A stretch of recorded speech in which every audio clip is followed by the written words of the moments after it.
Hello friends, ನಾನಿವತ್ತು ಕೆಲವೊಂದು ನನ್ನ ಎಕ್ಸ್ಪೀರಿಯನ್ಸ್ ಮತ್ತು ಹೌಸ್ ವೈಫಿಗೆ ಅಂದರೆ ಲೇಡೀಸಿಗೆ ಯಾವ ಥರ ಇದ್ದರೆ ಒಂದು ಪೀಸ್ಫುಲ್ಲಾಗಿ ವಿದೌಟ್ ಸ್ಟ್ರೆಸ್ ಲೈಫ್ ಲೀಡ್ ಮಾಡ್ಬೋದು ಅನ್ನೋದನ್ನು ನಾನು ಶೇರ್ ಮಾಡ್ತಾ ಇದ್ದೇನೆ.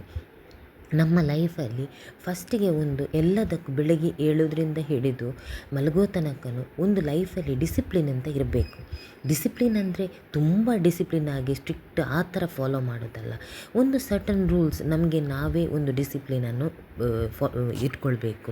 ಅಂದರೆ ಬೆಳಗ್ಗೆ ಏಳುವ ಟೈಮ್ ಫಿಕ್ಸ್ ಆಗಿರಬೇಕು. ಅಂದರೆ ಇಡದೆಯೂ ಏಳುವಾಗಿ ನಮ್ಮ ಮೈಂಡನ್ನು ನಾವು ಟ್ರೈನ್ ಮಾಡಬೇಕು.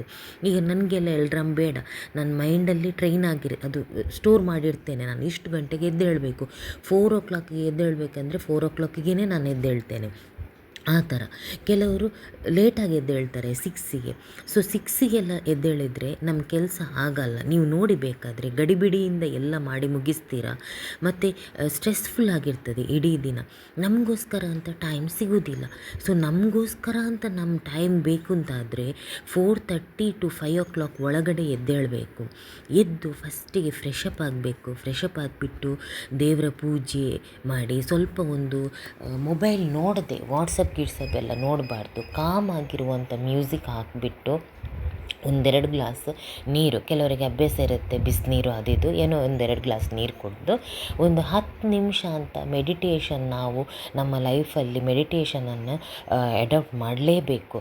ಯಾಕೆಂದರೆ ಮೆಡಿಟೇಷನ್ ಮಾಡಿದ್ರೇ ನಮಗೆ ಏಜ್ ಹೋಗ್ತಾ ಉಂಟಲ್ಲ, ನಮಗೆ ಮೆಡಿಟೇಷನ್ ಅಗತ್ಯ ಎಷ್ಟಿದೆ ಅಂತ ಗೊತ್ತಾಗುತ್ತೆ. ಆವಾಗ ಎಲ್ಲ ಅಂದರೆ ಮನೆಯಲ್ಲಿ ಏನಾದರೂ ಒಂದು ಸಣ್ಣ ಪುಟ್ಟ ವಿಷಯಗಳು ಇದ್ದೇ ಇರುತ್ತೆ. ಅದನ್ನು ಮೈಂಡಿಗೆ ತಗೊಳ್ಳೋದು, ಸ್ಟ್ರೆಸ್ ಆಗೋದು ಆ ರೀತಿ ಆಗೋದಕ್ಕಿಂತ ಬೆಳಿಗ್ಗೆ ಸ್ವಲ್ಪ ಎದ್ದು ಕೂಡಲೇ 10 ನಿಮಿಷ ಮೆಡಿಟೇಷನ್ ಮಾಡಿದರೆ, ಕಾನ್ಸಂಟ್ರೇಷನ್ ಬರದಿದ್ದರೂ ತೊಂದರೆ ಇಲ್ಲ ಫ್ರೆಂಡ್ಸ್. ಸುಮ್ಮನೆ ಕಣ್ಣು ಮುಚ್ಚಿ ಕಾಮಾಗಿರೋ ಮ್ಯೂಸಿಕ್ ಹಾಕಿ 10 ನಿಮಿಷ ಕೂರಿ.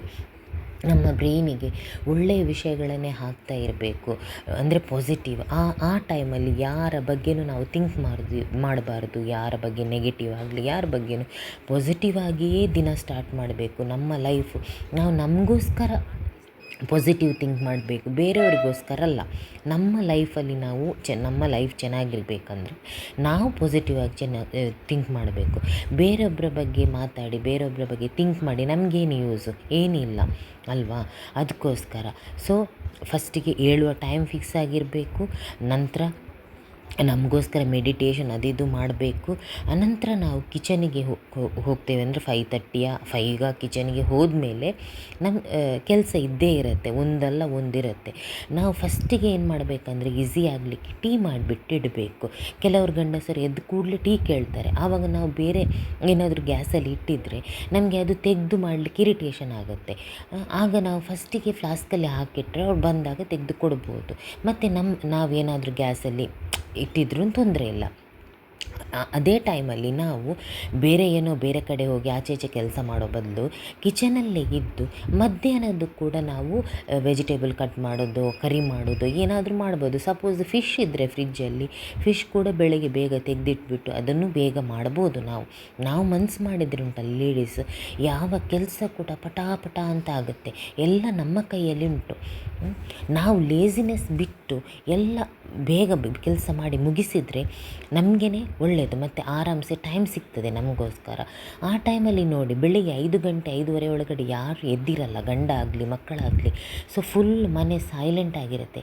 ಅಕ್ಕಪಕ್ಕ ನೇಬರ್ಸಲ್ಲೂ ಕೂಡ ನಿಶ್ಶಬ್ದವಾಗಿರುತ್ತೆ. ನಮಗೆ ಬೇಗ ಕೆಲಸ ಮಾಡಲಿಕ್ಕೆ ಆಗ್ತದೆ. ಮತ್ತು ನಮ್ಮಲ್ಲಿ ನಾವು ಮಾತಾಡ್ಕೋಬೋದು, ನಮ್ಮ ಹತ್ರನೇ ನಾವು ಮಾತಾಡ್ಕೋಬೋದು.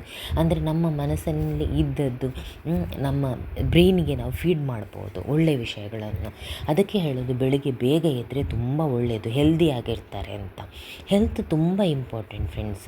30-35 ಆದ ನಂತರ ಉಂಟಲ್ಲ, ನಮ್ಮ ಹೆಲ್ತಲ್ಲಿ ಅಂದರೆ ಲೇಡೀಸಿಗೆ ಹಾರ್ಮೋನಲ್ ಚೇಂಜಸ್ ಆಗಿ ಏನೋ ಪ್ರಾಬ್ಲಮ್ ಎಲ್ಲ ಬರ್ತಾ ಇರುತ್ತೆ, ಫೇಸ್ ಮಾಡ್ತಾ ಇರ್ತೇವೆ.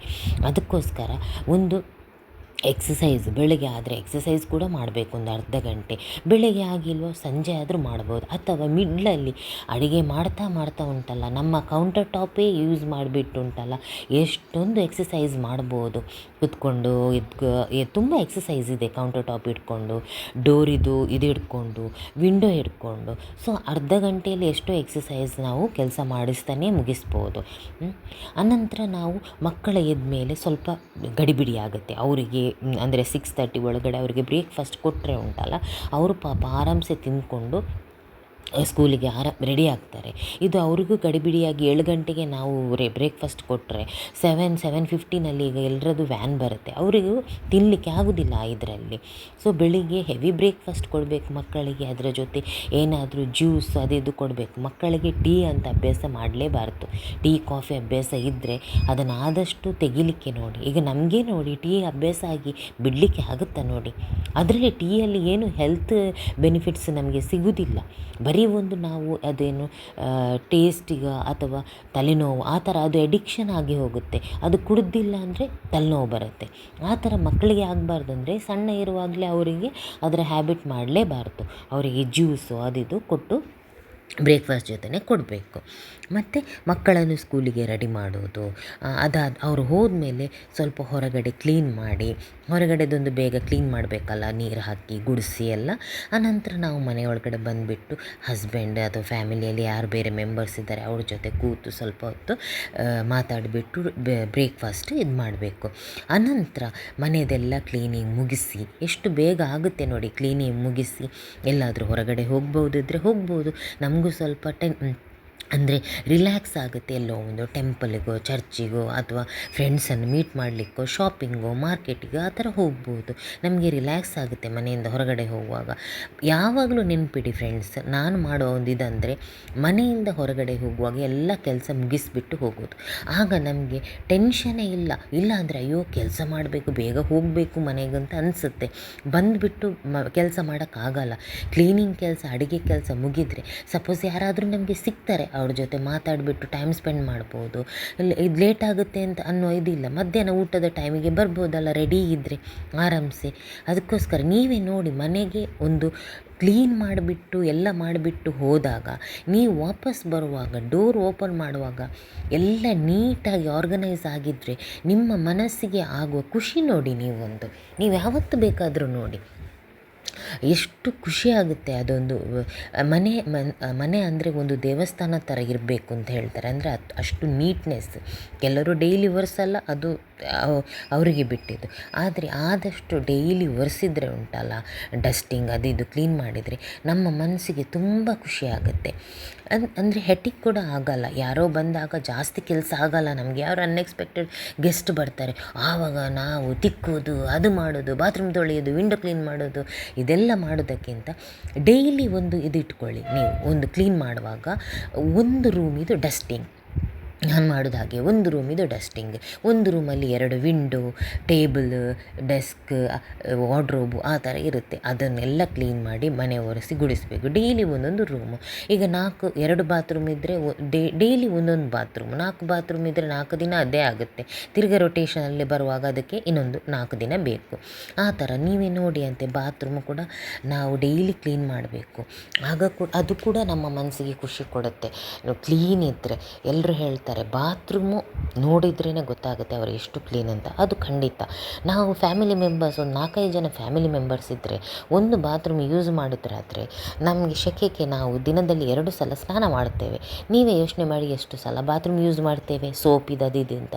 ಸೊ ಡೈಲಿ ನಾವು ತಿಕ್ಕುವಾಗ ಉಂಟಲ್ಲ ನಮಗೆ ಸ್ಟ್ರೈನ್ ಆಗಲ್ಲ. ಡೈಲಿ ಜಸ್ಟ್ ಒಂದು ಕ್ಲೀನ್ ಮಾಡಿ ಬಿಡಬೇಕು. ಕೈ ನೋವು ಬರೋದು, ಇದು ಜಾಸ್ತಿ ಹೊತ್ತು ಅದಕ್ಕಿಂತ ಕ್ಲೀನಿಂಗ್ ಅಂತ ಇಡೋದು ಆ ರೀತಿ ಆಗಲ್ಲ.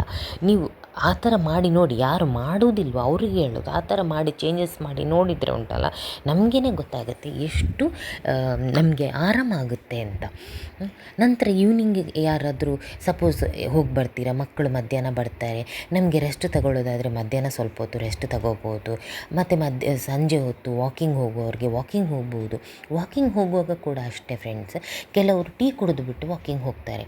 ಅದು ತಪ್ಪು. ಯಾವುದು ಮಧ್ಯಾಹ್ನ ಊಟ ಆದಮೇಲೆ ಮತ್ತೆ ನಾವು ಒಂದು 3 to 4 ಅವರ್ಸ್ ಬ್ರೇಕ್ ಇದಿರಬೇಕು, ಗ್ಯಾಪ್ ಇರಬೇಕು. ಏನು ತಿನ್ನಬಾರ್ದು. ತಿಂದು ನಾವು ವಾಕಿಂಗಿಗೆ ಹೋದರೆ ಅದು ಎಕ್ಸಸೈಸ್ ಅಂತ ಆಗಲ್ಲ. ಅದು ಜಸ್ಟ್ ನಾವು ಗಾಸಿಪ್ ಮಾತಾಡಲಿಕ್ಕೋ ಗಾಳಿ ತಗೊಳ್ಳೋಕ್ಕೋ ಆ ರೀತಿ ಹೋಗೋದಷ್ಟೇ. ನಾವು ಎಕ್ಸಸೈಸ್ ರೂಪದಲ್ಲಿ ಕನ್ಸಿಡರ್ ಮಾಡೋದಾದರೆ ನಾವು ತಿನ್ನೋದೆ ಅಂದರೆ ಬರೀ ನೀರು ಕುಡಿದು ವಾಕಿಂಗ್ ಹೋಗಬೇಕು. ವಾಕಿಂಗಿಂದ ಬಂದ ನಂತರ ಕೂಡ ಅಟ್ಲೀಸ್ಟ್ ಒಂದು ಹಾಫ್ ಆನ್ ಅವರ್ ಏನು ತಗೊಳ್ಬಾರ್ದು. 45 ಮಿನಿಟ್ಸ್ ತುಂಬ ಒಳ್ಳೆಯದೇ, ಆದರೆ ಹಾಫ್ ಆನ್ ಅವರ್ ಏನು ತಗೊಳ್ಬಾರದು. ಮತ್ತೆ ಬೇಕಾದರೆ ಏನಾದರೂ ಲೈಟ್ ಟೀನೋ ಸ್ನ್ಯಾಕ್ಸೋ ಏನೋ ತಗೋಬೋದು. ನಾನು ಮಾತ್ರ ನನ್ನ ಇದರಲ್ಲಿ ಚೇಂಜಸ್ ಮಾಡ್ಕೊಂಡಿದ್ದೇನೆ. ಯಾಕೆಂದರೆ ನಾನು ಈವ್ನಿಂಗ್ ವಾಕಿಂಗ್ ಹೋಗ್ತಾ ಇದ್ದೆ, ಅಲ್ಲಿ ಬಂದುಬಿಟ್ಟು ತಿನ್ನುವಾಗ ಲೇಟ್ ಆಗ್ತಾಯಿತ್ತು, ತಿರ್ಗಿ ನೈಟ್ ಊಟ ಮಾಡುವಾಗ ಲೇಟ್ ಆಗ್ತಾಯಿತ್ತು. ಅದಕ್ಕೋಸ್ಕರ ಫುಲ್ಲು ಚೇಂಜಸ್ ಮಾಡಿದ್ದೇನೆ. ನಾನು ನನ್ನ ರೂಟೀನನ್ನು ಯಾವತ್ತಾದರೂ ಒಂದಿನ ಹೇಳ್ತೇನೆ. ಅದರಿಂದ ನನಗೆ ಒಳ್ಳೆ ರಿಸಲ್ಟ್ ಬಂದಿದೆ. ನನಗೆ ಸೀವಿಯರ್ ಆ್ಯಸಿಡಿಟಿ ಪ್ರಾಬ್ಲಮ್ ಇತ್ತಾಯಿತಾ ನನಗೆ, ಅದು ಎಲ್ಲ ಹೋಯ್ತು. ಒಂದು 3 ಇಯರ್ಸಿಂದ ನನ್ನ ಲೈಫಲ್ಲಿ ತುಂಬಾ ಚೇಂಜಸ್ ಆಯಿತು. ಸ್ಲೋಲಿ ಅಂದರೆ ನಮ್ಮದು ವೆಯ್ಟ್ ಕೂಡ ಕಡಿಮೆ ಆಗ್ತದೆ, ಮನಸ್ಸು ಕೂಡ ತುಂಬ ಖುಷಿಯಾಗಿರುತ್ತೆ. ನಾನು ಡೈಲಿ ಬೆಳಗ್ಗೆ ಮೆಡಿಟೇಷನ್ ಮಾಡ್ತೇನೆ ಸ್ವಲ್ಪ ಹೊತ್ತು. ಅಂದರೆ ಆದಷ್ಟು ನಾನು ಫೋನಲ್ಲಿ ನಾನೊಂದು 2-3 ದಿನವೂ ಯಾರ ಹತ್ರನೂ ಫೋನಲ್ಲಿ ಇದ್ದದ್ದು ಉಂಟು. ಅಂದರೆ ನನ್ನ ಹಸ್ಬೆಂಡನ್ನೊಂದು ಬಿಟ್ಟರೆ, ಅವರೊಂದು ಕಾಲ್ ಮಾಡ್ತಾರೆ, ಅವರನ್ನೊಂದು ಬಿಟ್ಟರೆ ಬೇರೆ ನಾನು ಯಾರ ಹತ್ರನೂ ಮಾತಾಡೋದಿಲ್ಲ. ಫ್ರೆಂಡ್ಸ್ ಜೊತೆನೂ ಅಷ್ಟೇ, ಒಂದು ವೀಕಲ್ಲಿ 2 ಡೇಸ್ ಯಾರಾದರೂ 1-2 ಫ್ರೆಂಡ್ಸ್ ಮಾಡಿದರೆ ಮಾತಾಡ್ತೇನೆ, ರೊಟೇಷನಲ್ಲಿ ಮಾತಾಡ್ತೇನೆ ಅಷ್ಟೇ. ಒಂದು ದಿನ ಇಬ್ಬಿಬ್ಬರ ಜೊತೆ ಮಾತಾಡಲಿಕ್ಕೆ ಹೋಗೋದಿಲ್ಲ. ಯಾಕಂದರೆ ಅದು ಮಾತಾಡಿದರೆ ಹಾಫ್ ಆನ್ ಅವರ್ ಅಂತೂ ಹೋಗೇ ಹೋಗುತ್ತೆ. ಮಾತಾಡ್ತಾ ಗೊತ್ತೇ ಆಗಲ್ಲ ಅದು. ಮತ್ತು ಒಂದೊಂಥರ ಬ್ರೈನಲ್ಲಿ ಇದಾಗುತ್ತೆ ಜಾಸ್ತಿ ಹೊತ್ತು ಮಾತಾಡಿದರೆ. ಸೊ ಆದಷ್ಟು ನಾವೇನು ಗೊತ್ತಾ, ಫೋನ್ನಲ್ಲಿ ಮಾತಾಡೋದು ಅವಾಯ್ಡ್ ಮಾಡಿದರೆ ಉಂಟಲ್ಲ, ನಮಗೆ ಅದೇ ಆರಾಮ. ನೀವು ಬೇಕಾದರೆ ನೋಡಿ, ಆ ಥರ ಫೋನಲ್ಲಿ ಮಾತಾಡದೆ ಕಡಿಮೆ ಮಾತಾಡಿ. ಒಂದು ದಿನದಲ್ಲಿ ಹಸ್ಬೆಂಡ್ ಜೊತೆ ಏನಾದರೂ ಇದ್ದರೆ ಮಾತಾಡಲೇಬೇಕು. ಆದಷ್ಟು ಕಡಿಮೆ ಮಾತಾಡಿ ನೋಡಿ, ನಿಮಗೆ ಹೇಗೆ ಅನ್ನಿಸ್ತದೆ ಅಂತ ನಿಮಗೇ ಗೊತ್ತಾಗ್ತದೆ. ಮತ್ತು ಸಣ್ಣ ಸಣ್ಣ ವಿಷಯಕ್ಕೆ ನಾವು ಫೋನ್ ಮಾಡೋದು, ಅಂದರೆ ತಾಯಿ ಮನೆಗೆ ಫೋನ್ ಮಾಡೋದು, ವಿಷಯ ಶೇರ್ ಮಾಡೋದು ಎಲ್ಲ ಮಾಡ್ತಾಯಿದ್ರೆ ಉಂಟಲ್ಲ, ಅದನ್ನು ಕೂಡ ನಮಗೆ ತುಂಬ ಪ್ರಾಬ್ಲಮ್ ಕ್ರಿಯೇಟ್ ಮಾಡುತ್ತೆ. ಒಂದು ತಾಯಿಗೆ 2-3 ಮಕ್ಕಳು ಇರ್ತಾರೆ, ನಾವು ಹೇಳಿದ ವಿಷಯ ಅವರು ಬೇರೆ ಮಕ್ಕಳ ಜೊತೆನೂ ಶೇರ್ ಮಾಡ್ತಾರೆ, ಅದು ಬೇರೊಬ್ಬರ ಜೊತೆ ಹಾಗೆಯೇ ಹೋಗಿ ಅದೊಂದು ಪ್ರಾಬ್ಲಮ್ ಕ್ರಿಯೇಟ್ ಆಗುತ್ತೆ. ಅದರ ಬದಲಿಗೆ ನಾವು ಏನೇ ವಿಷಯ ಇದ್ದರೂ ಸ್ವಲ್ಪ ಸುಮ್ಮನೆ ಇದ್ದು ಕಾಮಾಗಿ ಇದ್ದಾಗ ಅದಕ್ಕೆ ಸೊಲ್ಯೂಷನ್ ಕೂಡ ಸಿಗ್ತದೆ ನಮಗೆ. ಮತ್ತು ನಮ್ಮ ವಿಷಯ ಕೂಡ ಬೇರೆಯವರಿಗೆ ಹೋಗೋದಿಲ್ಲ. ಅಂದರೆ ಫಸ್ಟ್ ಪ್ರಯಾರಿಟಿ ನಾವು ಮದುವೆ ಆದಮೇಲೆ ಏನು, ನಮ್ಮ ಗಂಡ ಮತ್ತು ಮಕ್ಕಳಲ್ವ. ಸೊ ಅವರಿಗೆ ಇಂಪಾರ್ಟೆನ್ಸ್ ಕೊಡಬೇಕು. ಅವರಿಗೆ ಕೂಡ ಇಷ್ಟ ಆಗೋದಿಲ್ಲ ನಾವೆಲ್ಲ ವಿಷಯನೂ ನಮ್ಮ ಪೇರೆಂಟ್ಸ್ ಜೊತೆನೋ ಅಥವಾ ನಮ್ಮ ಕಡೆಯವರ ಜೊತೆ ಶೇರ್ ಮಾಡೋದು. ನೀವು ನೋಡಿ ಅಂತ ಯಾವ ಗಂಡಸಿಗೆ ಇಷ್ಟ ಆಗುತ್ತೆ.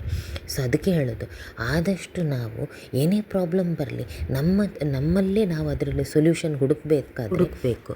ನಂತರ ಮಕ್ಕಳು ಬಂದ ಮೇಲೆ, ಮಕ್ಕಳು ಈ ಸ್ಕೂಲಿಂದ ಬರ್ತಾರಲ್ಲ, ಅದರ ನಂತರ ನಾವು ಅವರ ಜೊತೆ ಕೂತು ಅವರ ಹೋಮ್ವರ್ಕ್, ಅವರು ಕ್ಲಾಸಲ್ಲಿ ಏನಾಗಿದೆ, ಅವರ ಫ್ರೆಂಡ್ಸ್ ಜೊತೆ ಏನಾಗಿದೆ, ಆ ರೀತಿ ಎಲ್ಲ ನಾವು ಶೇರ್ ಮಾಡ್ತಾ ಇದ್ದರೆ ಅವರಿಗೂ ಒಂದು ನಮ್ಮ ಮೇಲೆ ನನ್ನ ಪೇರೆಂಟ್ಸ್ ನನ್ನ ಮಾತಿಗೆ ಕಿವಿ ಕೊಡ್ತಾರೆ ಅಂತ ನಮ್ಮ ಮೇಲೆ ಒಂದು ಟ್ರಸ್ಟ್ ಬರುತ್ತೆ. ಸೊ ಎಲ್ಲ ವಿಷಯಗಳನ್ನು ಮಕ್ಕಳು ನಮ್ಮ ಹತ್ರ ಶೇರ್ ಮಾಡ್ತಾರೆ. ಆವಾಗ ನಾವು ಅವ್ರ ಜೊತೆ ಟೈಮ್ ಸ್ಪೆಂಡ್ ಮಾಡದೇ ಇದ್ದರೆ ಮಕ್ಕಳು ಅಷ್ಟೇ ನಮ್ಮಿಂದ ಸ್ವಲ್ಪ ದೂರನೇ ಹೋಗಲಿಕ್ಕೆ ಮಾಡ್ತಾರೆ. ಆಟ, ಫೋನು, ಟಿ ವಿ ಅಂತ ಇದು ಮಾಡಿಬಿಟ್ಟು. ಸೊ ಮಕ್ಕಳ ಜೊತೆ ಟೈಮ್ ಸ್ಪೆಂಡ್ ಮಾಡಬೇಕು. ಮತ್ತು ಅವರ ಹೋಮ್ವರ್ಕ್ ಕೂಡ ನಾವು ಚೆಕ್ ಮಾಡಬೇಕು, ಏನು ಕೊಟ್ಟಿದ್ದಾರೆ ಅಂತ. ಸಪೋಸ್ ಟ್ಯೂಷನ್ಗೆ ಹೋಗಿ ಬಂದಮೇಲೂ ಅಷ್ಟೇ ನಮ್ಮ ಕೆಲಸ ಮುಗ್ದಿಲ್ಲ. ನಾವು ಟ್ಯೂಷನಲ್ಲಿ ಏನು ಕಲಿಸ್ತಾರೆ, ಏನು ಇದು ಮಾಡ್ತಾರೆ, ಮಕ್ಕಳಿಗೆ ಎಷ್ಟು ಗೊತ್ತುಂಟು ಅದನ್ನೆಲ್ಲ ಫಾಲೋ ಅಪ್ ಮಾಡಬೇಕು. ಸುಮ್ಮನೆ ಟ್ಯೂಷನ್ ಟೀಚರ್ ಮೇಲೆ ಇದು ಮಾಡಿ ಬಿಡೋದಲ್ಲ, ನಮಗೂ ಸ್ವಲ್ಪ ರೆಸ್ಪಾನ್ಸಿಬಿಲಿಟಿ ಬೇಕಲ್ವಾ.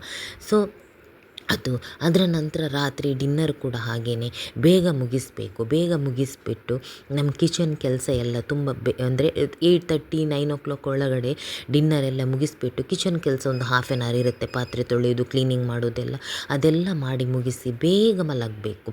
10:30 ಒಳಗಡೆ ಮಲಗಿದರೆ ಖಂಡಿತವಾಗಿಯೂ ನಮಗೆ 4:30-5 o'clock ಒಳಗಡೆ ಎದ್ದೇಳಲಿಕ್ಕೆ ಆಗ್ತದೆ, ಇಲ್ಲ ಅಂತ ಇಲ್ಲ. ಬಟ್ ಹೆಚ್ಚಾಗಿ ಕೆಲವು ಹೆಂಗಸರಿಗೆ ಲೇಸಿನೆಸ್ ಇರುತ್ತೆ, ಬೆಳಿಗ್ಗೆ ಯಾರಪ್ಪ ಅಷ್ಟು ಬೇಗ ಹೇಳೋದು ಅಂತ.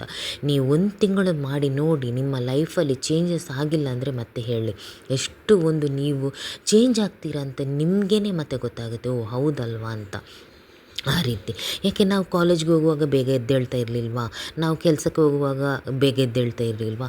ಮತ್ತೆ ಯಾಕೆ ನಾವು ಚೇಂಜಸ್ ಮಾಡೋದು ಮದುವೆ ಆದಮೇಲೆ? ಇಲ್ಲ ಅಲ್ಲ. ಅದೇ ಕಂಟಿನ್ಯೂ ಮಾಡ್ಕೊಂಡು ಹೋಗಬೇಕು. ರಜೆ ಬಂದರೆ ನಾವು ಊಟ ಮಾಡೋದನ್ನು ನಿಲ್ಲಿಸ್ತೇವೆ? ಇಲ್ಲ, ಊಟವನ್ನು ಮಾಡ್ತೀವಲ್ಲ. ಅದೇ ಥರ ಒಂದು ಡಿಸಿಪ್ಲಿನ್ ಇರಬೇಕು ನಮಗೆ. ಬೆಳಗ್ಗೆ ಇಷ್ಟೇ ಹೊತ್ತಿಗೆ ಎದ್ದೇಳಬೇಕು, ರಾತ್ರಿ ಇಷ್ಟೊತ್ತಿಗೆ ಮಲಗಬೇಕು ಅಂತ ಇದು ಮಾಡಿದರೆ ನಾವು, ಮಕ್ಕಳು ಕೂಡ ಅದನ್ನು ಫಾಲೋ ಮಾಡ್ತಾರೆ. ಹೆಚ್ಚಾಗಿ ಸೀರಿಯಲ್ ನೋಡೋದು, ಅದು ನೋಡೋದು, ಇದು ನೋಡೋದು ಮಾಡಬಾರ್ದು. ಆ ಸೀರಿಯಲಲ್ಲಿ ತೋರಿಸಿದೇ ಎಲ್ಲ ಬಕ್ವಾಸ್. ಮುಂಚೆ ನಾವು ಸಹ ನೋಡ್ತಾ ಇದ್ವಿ ಅಂದರೆ ಕಾಲೇಜ್ ಟೈಮಲ್ಲಿ ಅದು ಇದೆಲ್ಲ. ಅದು ನೋಡೋದೇ ವೇಸ್ಟ್.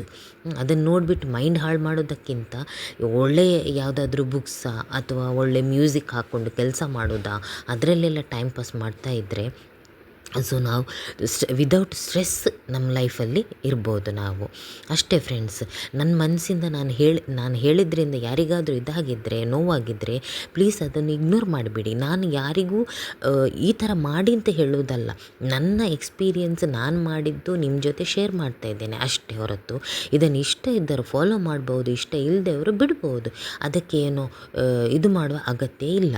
ಆದರೆ ಚೇಂಜಸ್ ಮಾಡಿದರೆ ನಿಮಗೂ ಗೊತ್ತಾಗುತ್ತೆ ಅನ್ನೋದನ್ನು ಹೇಳೋದಷ್ಟೇ. ಅದು ಮಾಡ್ತಾ ಇದ್ದವರಿಗೆಲ್ಲ, ಆಲ್ರೆಡಿ ಇದ್ದವರಿಗೆಲ್ಲ, ಯಾರು ಈ ಥರ ಇಲ್ವೋ ಅವರಿಗೆ ಮಾತ್ರ ಇದು ಫಾಲೋ ಮಾಡಿದರೆ ಒಳ್ಳೆಯದು ಅಂತ ಒಂಥರ ಅನ್ನಿಸ್ಬೋದು ಅಂತ ನಾನು ಈ ವಿಡಿಯೋ ಮಾಡ್ತಾಯಿದ್ದೇನೆ ಅಷ್ಟೇ. ನನ್ನ ಇದು ಕಂಟೆಂಟ್ ಇದು ಇಷ್ಟ ಆಗಿದ್ದರೆ please like, share and subscribe ಮಾಡಿ. ನಿಮ್ಮ ಫ್ರೆಂಡ್ಸ್ ಜೊತೆ, ಫ್ಯಾಮಿಲಿ ಜೊತೆ ಶೇರ್ ಮಾಡಿ. ಥ್ಯಾಂಕ್ಸ್.